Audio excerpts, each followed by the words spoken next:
I've been saving up a lot lately. My name's Cassie, and I can't help but smirk at my phone with a sneaky laugh. I'm 29 now, married for 2 years, and working hard as a housewife. Some of my coworkers think my smirk is weird, but I can't stop because I'm so close to saving enough money to build my dream home. The balance in my bank account is almost there. My husband Max and I don't have kids yet, but we've always planned to have some once we have our own home. I wanted to stay single a bit longer, but at 27, I fell in love with Max, who's a bit older than me. We work at the same company but in different departments, which can be awkward, but I've stuck with it because finding a new job would mean less money. Now, after a lot of hard work, I'm almost ready to buy our dream home. It's been quite a journey. Life with my husband is smooth sailing, and our savings are growing steadily. We're content with our ordinary jobs and our plan to buy a simple home. Finding joy in this regular life is what makes me happiest. But there's one big hiccup: my relationship with my in-laws. It's the toughest part of being married. When I come home from work to our small rented apartment, seeing my in-laws' shoes at the door instantly drains me. They seem to be here again today. I let out a heavy sigh. I'm home. Oh, you're back. The one who responds isn't my husband Max, but my mother-in-law, comfortably seated on our cramped sofa. Good evening. Do you always come home this late? Our in-laws live just 3 train stops away, which is too close for comfort. That's why my mother-in-law often drops by without considering the inconvenience. You're home late again. What about Max's dinner? This happens too often. No sympathy for my long work hours, just complaints from my mother-in-law. I'm sorry, work was hectic. I'll cook something now. Max has been home for a while. Cassie, aren't you a bit inefficient? Even though Max and I work at the same company, our jobs are very different. Max rarely has overtime in his department, but he earns less. My department, however, is crucial to the company, often requiring me to work late. That's why I earn the highest salary in the company. I never bring this up myself, and I wish Max would, but maybe his pride gets in the way. He never speaks up. Right now, he's just quietly drinking his tea. Even though we both work, I feel like Max could pitch in a bit with the housework, but he steadfastly avoids it. Whether it's shopping, laundry, cleaning, preparing the bath, or cooking, when he gets home from work, he's either glued to the TV or absorbed in his phone. Oblivious to all this, my mother-in-law, as usual, came over to criticize me today. It's okay. I already had dinner with Max. Oh, you've eaten? We had some amazing sushi. I decided to treat Max to something nice for a change. I see. I was taken aback when I heard the name of the sushi restaurant. Isn't that an upscale place? Though surprised, since my mother-in-law footed the bill, I decided to let it slide and started heading to the kitchen to make my own dinner. But my mother-in-law stopped me. Cassie, I hate to ask, but could you do me a favor? I'm a bit short on cash this month. Could you lend me some? Just as I suspected, my mother-in-law often asks for money like this. I wanted to say, hold on a second. That doesn't seem right. You went to a fancy sushi restaurant, didn't you? And last month, you said you were struggling and begged for money. I reluctantly gave you $300, even though we're also tight on cash. And the month before that, and the one before that. Aren't you being a bit careless? But I held back and managed a strained smile. I'm sorry, we're all having a tough time this month. Can't you do anything for your struggling parents? You're the cold one, not me. Who's really cold here? Your son, who neglects his duties at home, leaves his wife alone, and goes out to eat sushi. Seems pretty cold to me. Finally, my husband Max chimed in. Cassie's mom is in a tough spot. Can't you lend her a hand? Oh, so we're really struggling this month, huh? Well, Mom, I'll help you out. Max sighed and pulled $500 from his wallet, handing it to his mother. Max is such a kind and wonderful son, unlike Cassie. I was stunned as my mother-in-law shot me a glare and headed for the door. I thought she was leaving, but then she turned back and glared at me again. Max, if you ever want to divorce your money-hungry wife, You're always welcome to come back home. I'll keep that in mind. With a slam, my mother-in-law left. What was that all about? I turned to Max, who was already lounging on the sofa with his phone. I confronted him. Why did you give her $500? If we have that much extra cash, why not put it towards our household expenses? I had my reasons for asking. While Max pays the rent for this apartment, that's the extent of his contributions. I cover all the bills like utilities, phone, groceries, and other expenses because Max refuses to chip in. What do you mean? I pay the rent, don't I? You expect more than just that. You're so greedy. That's Max's usual way of avoiding financial responsibility. I'm taking care of everything else, including the phone bill you're holding. It's understandable you earn more, but I only make a bit more than your salary. We're barely making ends meet with our expenses and savings. Oh, you have enough to save? Then you should be fine. Suddenly, he reached out his hand when I mentioned savings. What's this for? I gave my mom $500, and now I'm broke. Can you lend me some cash? What? Seriously. This is unbelievable. Despite keeping almost all of his salary except for rent, Max always claims he's short on money every month. He used to justify it by saying, "A man needs to socialize and entertain," and I reluctantly went along. But not today. Why should I foot the bill for you and your mom's sushi? Why am I responsible for that? It's a way to honor parents. What about me? Neither Max nor my mother-in-law ever show appreciation. It feels like I'm just a paycheck to them. And what was that about considering divorce? Exactly what it sounds like. If you keep being so tight-fisted, I might have to consider it. With that, Max locked himself in the bedroom. He even went as far as locking the bedroom door. In our tiny apartment, there aren't many places to go. With the bedroom inaccessible, my only option was to sleep on the sofa. These days, amid all the stress, the only solace I find is in checking my bank account balance. After enduring yet another round of sarcasm and financial demands from my mother-in-law, I opened my phone before starting my overtime shift at work. Logging into my savings account, which I've had since I was single, I thought everything was on track for our dream home. That is, until I saw something that made me freeze. What's going on? I exclaimed, abruptly apologizing to my boss before rushing home. Max, are you here? Oh, what's going on? You're home early today. Max looked surprised. Before him lay an assortment of what looked like expensive sushi, and he wasn't alone. Welcome home, Cassie. We're just visiting. Both in-laws were present, not just my mother-in-law, but my father-in-law too. I couldn't help but wonder why they were here. What's happening? We're having sushi. Want some, Cassie? Sushi? Where did this come from? Oh, we had some extra cash, they replied.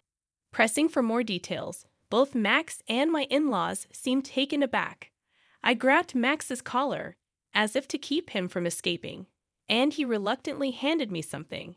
It was the bank book for the account I had just checked online. Flipping it open, I was left speechless when I saw the transaction history. What's going on? How did you withdraw this? I demanded, my anger rising. Well, I just guessed the PIN, and it worked. Lucky me, right? Max replied casually, showing no remorse for taking out a large sum of money without my consent. I was furious and on the verge of exploding at Max for his nonchalant attitude. How dare you take my money without asking? The funds I had diligently saved since my single days had been withdrawn without my knowledge. Come on, we're married, aren't we? What's mine is yours. Don't be so uptight. This is the savings I've worked hard for since before we got married. Give it back. Relax, Cassie. What's yours is mine, naturally, Max said dismissively. Living off Max's support while secretly saving such a large amount of money. You're so greedy, Max accused, his tone accusatory. Yeah, exactly. You should appreciate me more. Who do you think you're depending on? It's unbelievable. I feel like I'm alone in this. Don't joke around. Taking my money like this is no different from theft. Give it back. Who's joking? Max snapped, clearly startled by the accusation. Annoyed, he continued, Don't forget, I'm the one paying the rent here, and I have plenty of social obligations to fulfill. Plus, I help my parents. Right. Max is such a wonderful son. You leave the rent to me and secretly save all this money. It's easy for you. You only cover the rent. You hardly ever entertain, yet you ask me for money while supporting your parents. Stop it.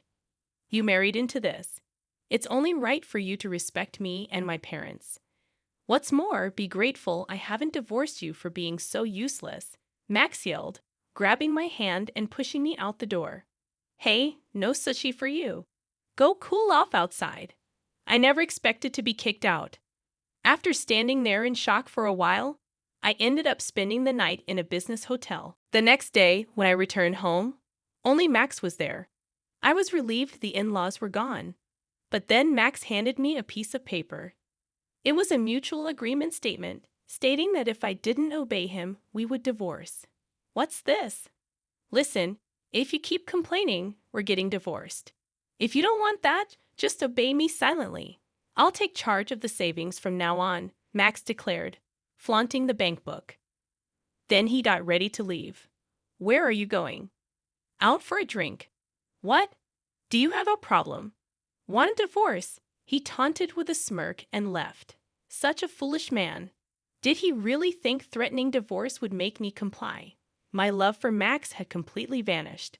Besides, did he seriously think there was still money left in the account he emptied? I had already withdrawn it all and moved it to another account. I felt uneasy keeping a large sum in one place, so I had multiple accounts. The bank book Max took was just one of them. I signed the paper without hesitation. Max's attempt at a threat didn't faze me. It was exactly what I desired. Quickly, I packed my belongings and left the house. I spent another night at a business hotel, and the following day, I took a day off work to file for divorce as soon as the city office opened. Then, I headed straight to a real estate agency. The previous night, while browsing on my phone at the hotel, I stumbled upon a property that caught my attention. A newly built detached family home near the station, perfect for commuting. It was almost love at first sight. The exterior and interior matched what I had envisioned. After viewing it, I made the decision to purchase the house on the spot. From then on, everything happened in a whirlwind. Staying in a business hotel until the move became too costly, so I explained my situation and stayed with a friend while getting ready for the new house. I had to start from scratch with furniture and other arrangements. Amid the whirlwind of activity, I completely forgot about my ex-husband and former in-laws. Hey, Cassie! Max's voice startled me one day when he showed up at my workplace. Oh, right, we work at the same company. As Max loudly called my name, drawing everyone's attention, he approached me without hesitation. Why haven't you been returning my calls? Oh, I didn't think they were important, I replied, remembering Max's persistent calls. I was preoccupied and didn't want the hassle, so I ignored them. You withdrew money from the account on your own, didn't you? Stop playing around. And why haven't you come back home? Do you really want to get divorced? It's fine, I replied nonchalantly. We're already divorced, and that money in the account is mine, so I can do as I please with it, I stated firmly. Max still seemed to view the word divorce as a threat. My casual response left him looking bewildered. What a silly expression. It's almost comical. What divorce? You mean you graciously offered it to me, and I graciously accepted, I remarked. What? I don't accept this, Max protested. Whether you accept it or not, the divorce is final. Oh, and I've already informed the company and completed all the necessary procedures. You might have some paperwork to handle, so make sure to report it to your boss, okay? With that, I redirected my attention to my computer. I'm busy. Where are you living now? You left your belongings at the house, Max inquired. I took what I needed. I'm comfortably settled in with new things I bought. Don't worry about me. And as for your whereabouts, that's none of your concern. This is a matter of privacy, so please refrain from prying any further, I replied firmly. With that, Max fell silent. Eventually, feeling the weight of the stares from my colleagues and boss, Max left the department without saying another word. Cassie's been through a lot. My colleagues sympathized. The comfort of my new home was unparalleled. The scent of a freshly built house was unforgettable. It was spacious and cozy. However, having just moved in, there were still many things I needed. Today, I was anticipating the delivery of some appliances I had ordered online. Then the intercom rang. Ah, it must be here, I thought as I went to open the door. I immediately regretted it. I cursed myself for not checking the intercom. Standing before me was Mother. Technically, my former mother-in-law, but the words slipped out in my surprise. There she stood, accompanied by my former father-in-law. And further back, Max was lingering. "Long time no see, Cassie." "I'm coming in," Mother announced. "Wait, hold on," I protested, taken aback. My former mother-in-law barged into the house and began inspecting it as if assessing its value. "Oh, this property is quite nice. And this furniture is lovely. Move it to my room, will you? Oh, there's a basement too." "Excellent. Then this will be our room," she declared. Excuse me, but what's with these curtains? Dreadful taste. I'll choose new ones for you, so hand over the money," she continued. "The garden is quite spacious. Perhaps I'll start a vegetable garden." What were these people going on about? Confused, I turned to Max. "Max, what is?" "Be grateful, Cassie," Max interjected. I was about to confront them when my former mother-in-law cut in with irritation. I looked at her smug expression. "It's not much of a house, but as a gift for the parents, it's decent. If it's a two-family home, we'll move in. Of course, as the wife, you'll do the housework. We'll be generous and only ask for $1,000 a month for our allowance." What? What on earth is she saying? Are they from another planet? I couldn't comprehend and just tilted my head. "As the wife, I'm single now, you know," I added, surprising both my former mother-in-law and myself. "Max, you didn't tell them?" I questioned. "I don't accept it," Max shouted. But it didn't matter whether he accepted it or not. The divorce was final. We were complete strangers now.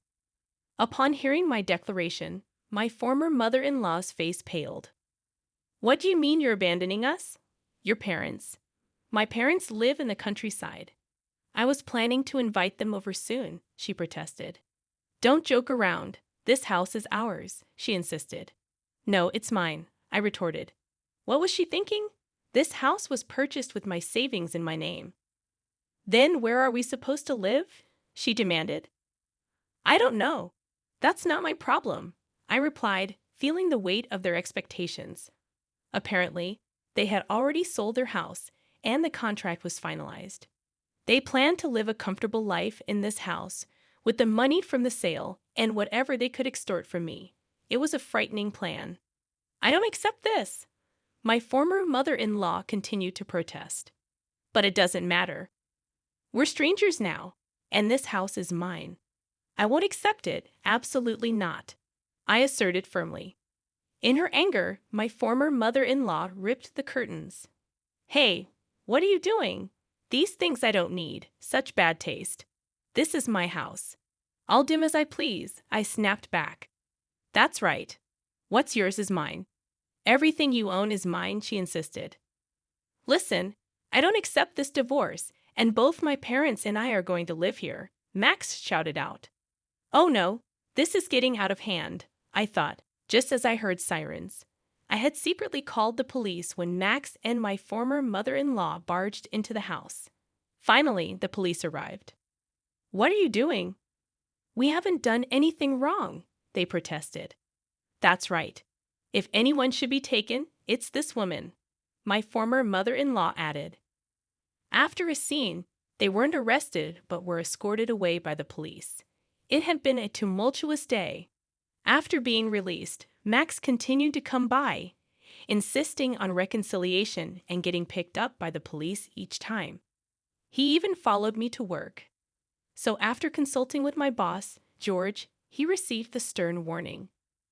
Misusing his wife's savings and assaulting her new home became the talk of the office, leading to an uncomfortable working environment for Max. His resignation seemed to affect him mentally, and he struggled to find new employment. My former in laws, having sold their house, moved into the cheap apartment where Max and I had lived. It was an old, poorly maintained place, so it wouldn't have fetched much money. With the money from the sale, it seems like the three of them will be able to live modestly. Finally, free from all the drama, I'm relishing the comfort of my own home. Although I offered to have my parents from the countryside move in with me, they're not quite ready to make the move yet. So, for the time being, I'm enjoying the solitude of living alone. Perhaps I'll consider remarrying if the right person comes along. But for now, I'm content.